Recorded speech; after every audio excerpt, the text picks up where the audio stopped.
Hello, guys. This is Young Kaido again, and I'm here to bring you guys the review for One Piece Chapter 856 Liar. And just to preface this, I know I did say I was going to make a review for the last One Piece episode.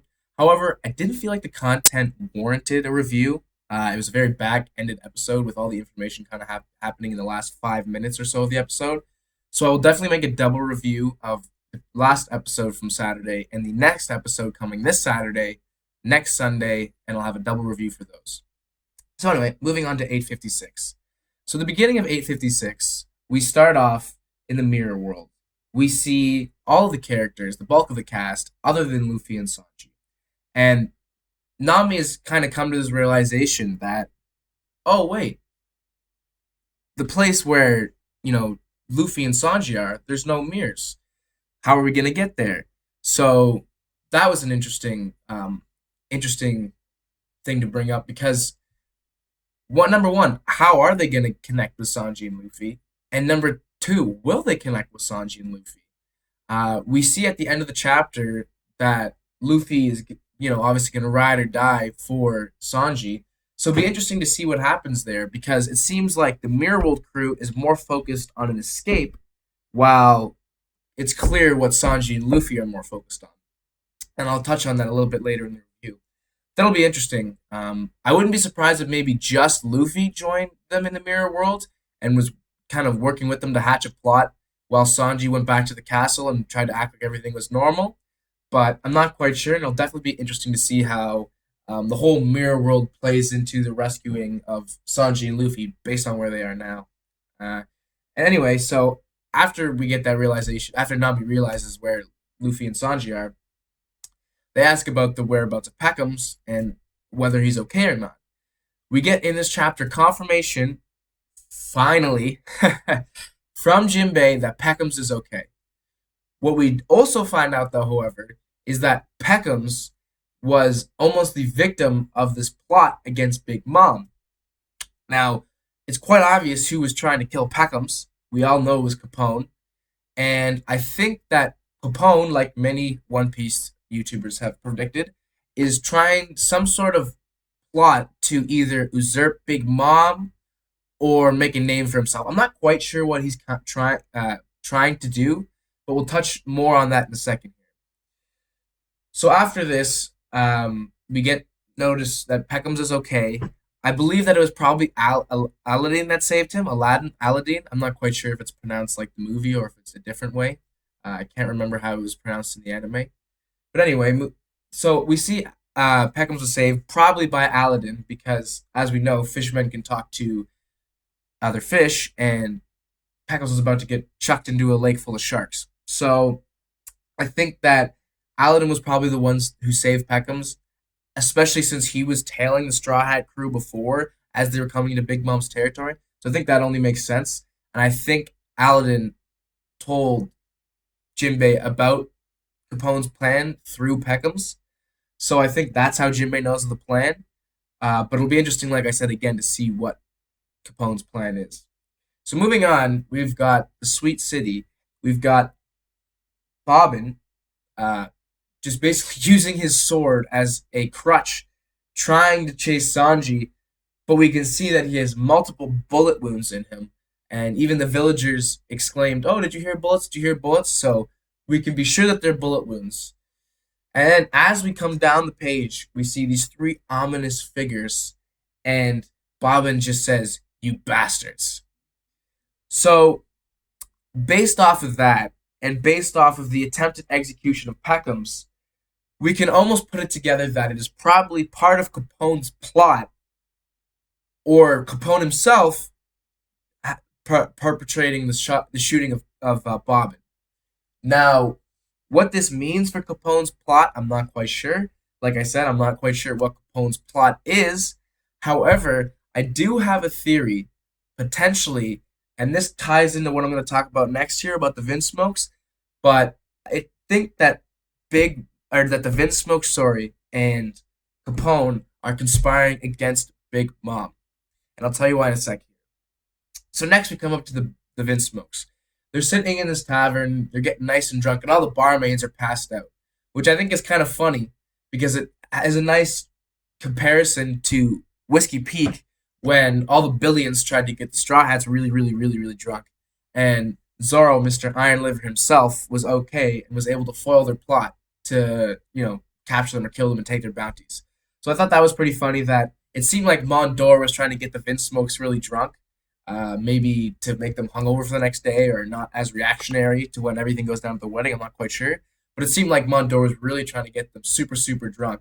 And it just kind of reminded me of Whiskey Peak when everyone else was passed out around them and like the people they were trying to get drunk, aka Zorro, was fine. But anyway, uh, so as the Vince Smokes are talking, they're trashing Sanji. They're talking about, oh, they should celebrate tomorrow, and all this kind of stuff. And it makes me wonder why Judge is so calm about the whole situation, which brings me back to what I was saying earlier, where I think that Capone and Judge are conspiring together. Um, Capone is from the West Blue, so you might think there not be any connection. However, they are both part of the underworld. And it seems like the underworld in One Piece is very, very connected, and kind of everyone that's part of the underworld knows the other players in the underworld. Like when you saw all those people, basically talking about Doflamingo after he fell, and everyone in the underworld knew Doflamingo, even connecting to the human auction in Shabandi. So it all kind of connects in the underworld, it seems like. So I wouldn't be surprised if the Vince Smokes and Capone were actually working together, because for me, I wouldn't understand an ulterior motive for Capone as to why he was taking out some of Big Mom's subordinates, other than there was some ulterior motive, like he was working with the Vince Smokes or he was trying to take her out as a Yonko. But I don't think Capone has the ambitions to try to fight a Yonko one on one.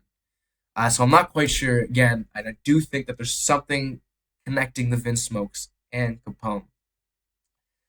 Another thing there is, again, we do not see Judge's eyebrows. Why we don't see Judge's eyebrows, or the top of his head for that matter, I'm not quite sure still why.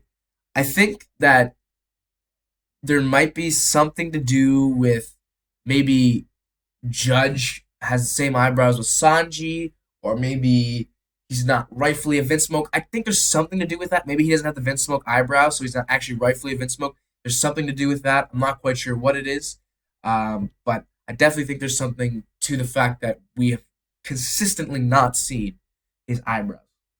So moving on from all this good, fine, dandy stuff, we move to the important part of the chapter, the hard-hitting, emotional part of the chapter that we all love One Piece for.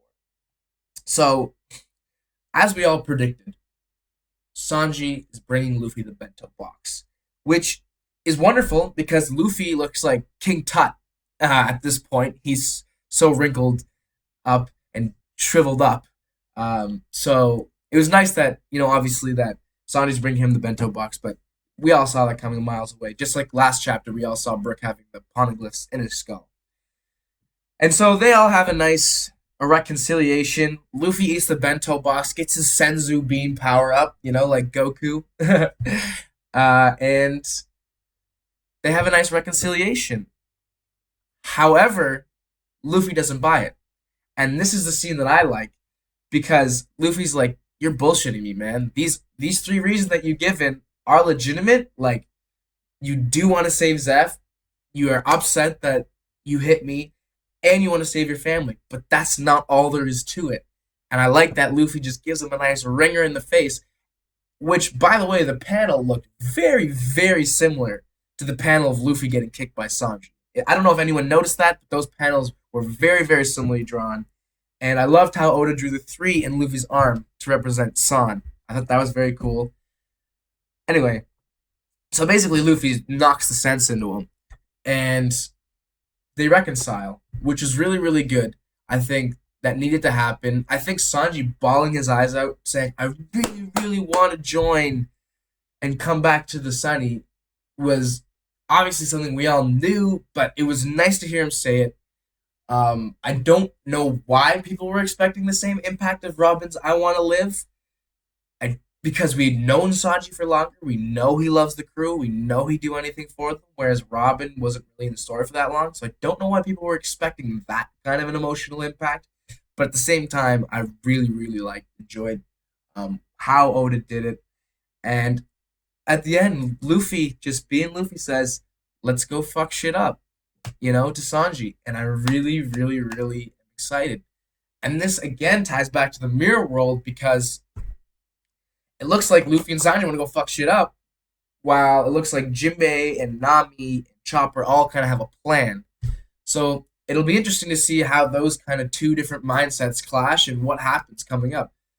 Unfortunately, we're on break next week, but I will try to, bring some content to you guys to, fill your thirst, even though no one really watches my channel, but I'll do it anyway. And again, if you liked anything I had to say in this video, please hit the like button.